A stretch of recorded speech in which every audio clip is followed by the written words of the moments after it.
no. Yung nut sa ilalim na yun yung nagsisilbing gap.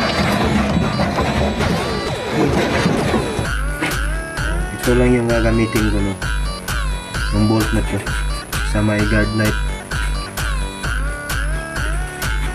Ganito lang yung ginawa ko.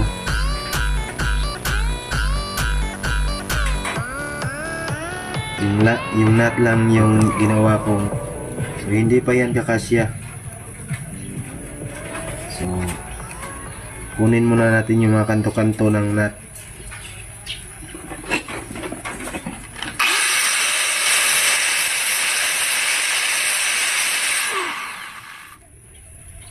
Pag medyo sumakto na, kuya, pupukin natin yung natin.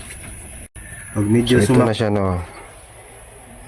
Yung nut sa ilalim na yan yung nagsisilbing gap niya na hindi lalapat doon sa guide. dito natin yan isasalbak banda